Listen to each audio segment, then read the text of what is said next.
আজকে একটু সচিবালয়ে এসেও এখানে এসেও সেটাই ফেস করছি যে ল অ্যান্ড অর্ডার সিচুয়েশনের জন্য আমাদের নারী বিশ্বকাপটা আমাদের বাংলাদেশে ভেন্যু হওয়ার ক্ষেত্রে একটু হুমকির মুখে আছে।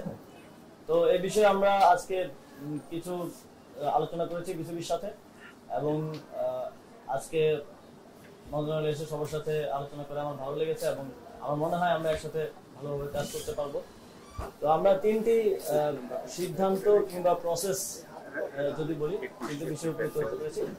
প্রথম হচ্ছে যুব ক্রীড়া মন্ত্রণালয়ের অধীনে শেখ হাসিনা জাতীয় যুব উন্নয়ন ইনস্টিটিউট আছে, আমরা এটার নাম পরিবর্তন করতে চাই।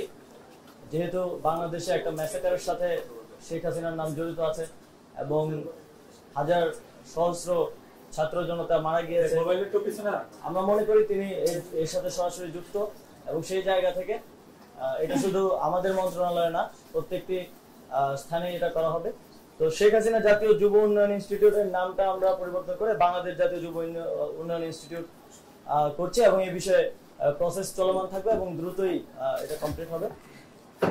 আর নারী টি-20 বিশ্বকাপের বিষয়ে আমরা বিসিবির সাথে কথা বলেছি। যেই ইস্যুগুলো হচ্ছে তার মধ্যে সবচেয়ে গুরুত্বপূর্ণ হচ্ছে সিকিউরিটি এনশিওর করা। সিকিউরিটি এনশিওর করার ব্যাপারে স্টেট লেভেল থেকে কিছু কাজ করার ব্যাপার আছে। আমি আজকেই যমুনাতে গিয়ে ইউনুস স্যারের সাথে এই বিষয়ে বিস্তারিত কথা বলবো এবং তিনি একজন ক্রীড়াপ্রেমী মানুষ, তিনি অবশ্যই এটিতে আমাদেরকে সহযোগিতা করবেন এবং স্টেট লেভেল থেকে সিকিউরিটিটা আমরা এনশিওর করব। আমরা ইউএন এর সাথেও কথা বলবো যাতে তারা সাজেস্ট করে কিছু দেশের ট্রাভেল রেস্ট্রিকশনস আছে সেগুলো যাতে সমাধান করা যায়। আর অবকাঠামোগত কিছু উন্নয়নের ব্যাপার আছে সেগুলো মাননীয় সচিব আমাকে নিশ্চিত করেছেন যে কমপ্লিট করা হয়ে যাবে এর মধ্যেই। এবং বিসিবির বিষয়ে যেহেতু বিসিবি একটি অটোনমাস ফেডারেশন, তো সিদ্ধান্ত তো আমরা দিতে পারবো না, আমরা বিসিবি থেকে সাজেশন নিতে পারবো, তাদেরকে সাজেশন দিতে পারবো। সো বিসিবির সভাপতি অনুপস্থিত আছেন। অবশ্যই একটা ফেডারেশনকে ওয়ার্ক করতে হইলে তার সবগুলো অর্গান ঠিকভাবে ভালোভাবে কাজ করতে হয়। সভাপতির মতো গুরুত্বপূর্ণ দায়িত্বে যিনি আছেন তিনি অনুপস্থিত আছেন, কিন্তু বিসিবি যেহেতু একটা অটোনমাস ফেডারেশন আইসিসির অধীনে, এই বিষয়ে আমরা সিদ্ধান্ত নিতে পারবো না। আমরা সাজেস্ট করেছি যারা বিসিবির ডাইরেক্টরস আছেন তারা এই বিষয়ে লিগালি কিভাবে আইসিসির লিগ্যাল ফ্রেমওয়ার্কের মধ্য থেকে কিভাবে এই বিষয়টি সমাধান করা যায় এবং অন্তর্বর্তীকালীন সময়ের জন্য কাউকে নিয়োগ করা যায় কিনা সে বিষয়ে তারা আমাদেরকে পরবর্তীতে রিপোর্ট করবেন এবং এই বিষয়ে আমরা প্রসিজারটা চালু রাখবো। তো এই তিনটি সিদ্ধান্ত কিংবা প্রসেস যাই বলেন আজকে আমরা উপনীত হতে পেরেছি এবং সামনে আরো আজকে আমি সময় দিতে পারছি না কারণ আমাদের আপনারা জানেন প্রধান বিচারপতির শপথ গ্রহণ অনুষ্ঠান আছে। তো আমরা আরো বিস্তারিত কথা বলবো, আমি আবার এসে হয়তো আরো বিস্তারিত কিছু বিষয়ে সিদ্ধান্ত আমরা নিতে পারবো। আপনাদের কোনো প্রশ্ন থাকলে বাংলাদেশ ক্রিকেট বোর্ডের কথা বললেন যে বাংলাদেশ ক্রিকেট বোর্ড আপনার বডি বা আইসিসি হিসেবে একটা বিষয় আছে। বাংলাদেশ ফুটবল ফেডারেশনের সেম জিনিস আছে। বাংলাদেশ ফুটবল ফেডারেশন আপনার দলীয় কর্মী বা সভাপতি ঘোষণা করা আছে। অন্যান্য ক্রীড়া ফেডারেশন কিন্তু আপনার দলীয় নেতা কর্মী বা অফিসার অনেকেই ভালো ভালো বড় বড় পোস্টে আছে। ওইসব ফেডারেশন বা ক্রীড়া সংস্থার প্রতি কিন্তু আপনার এই ধরনের কোনো নিষেধাজ্ঞার কোনো বিষয় নেই। সেগুলোর ব্যাপারে কি ধরনের পদক্ষেপ নেওয়া যেতে পারে? আসলে আজকে সময় স্বল্পতার কারণে এবং নারী টি-20 বিশ্বকাপের কারণে বিসিবির সাথে আমরা আলোচনা করার সময় বা সুযোগ পেয়েছি। বাকি ফেডারেশনগুলোর সাথে আমরা পর্যায়ক্রমে আলোচনার ভিত্তিতে এই বিষয়গুলোতে তাদেরকে সাজেশন দেওয়ার থাকলে সাজেশন দেবো এবং অবশ্যই লিগ্যাল ফ্রেমওয়ার্কের ভিত্তিতে কাজগুলো করতে হবে। যেহেতু অটোনমাস প্রত্যেকটা বডি আমাদেরকে প্রসেস ফলো করতে হবে। যে কোনো পরিবর্তনের ক্ষেত্রে পরিবর্তন আমরা অবশ্যই করার জন্য তাদেরকে সাজেস্ট করবো, কিন্তু প্রসেসটা ফলো করাটা জরুরি।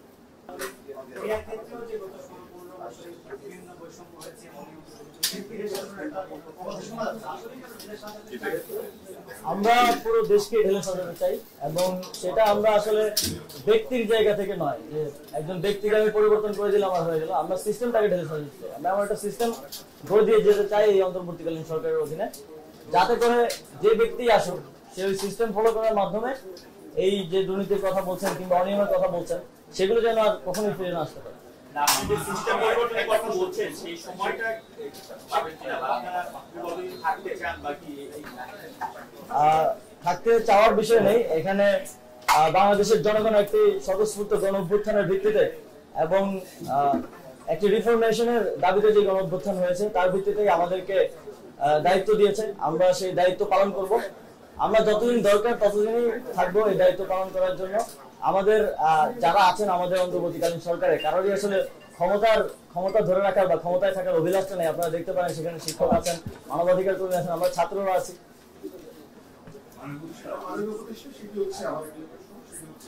যে বোর্ডগুলো রয়েছে সেখানে পলিটিক্যাল প্রভাব মুক্ত করার জন্য আপনারা স্থায়ী কোনো ব্যবস্থা বা এই বোর্ডগুলোর ব্যাপারে, বোর্ডগুলো যেহেতু অটোনমাস, তো সেগুলোর ব্যাপারে সিদ্ধান্ত নেওয়ার ক্ষেত্রে আমাদেরকে লিগ্যাল ফ্রেমওয়ার্ক গুলো আরো ভালো করে স্টাডি করতে হবে। তো আমি তো সেই সময়টা পাইনি, আমি আজকে প্রথম এসেছি এবং আজকেও বেশিক্ষণ সময় দিতে পারছি না, যদিও ইচ্ছা ছিল।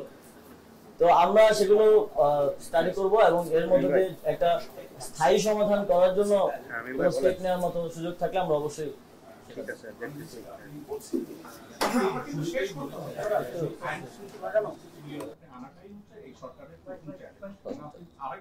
আরেকবার বলেছেন যে কোনো ব্যক্তি পরিবর্তন নয়, কিন্তু যদি তাই হয় তাহলে আমরা দেখতে পাচ্ছি যে সম্প্রতি ঢাকা শহরের বেশ কয়েকটি কলেজ এবং শিক্ষা প্রতিষ্ঠানের প্রিন্সিপালদের কাছ থেকে, হেডমাস্টারদের কাছ থেকে জোরপূর্বক রিজাইন লেটার লিখে নিয়ে নতুন বিকল্প আরেকজনকে বসানো হচ্ছে।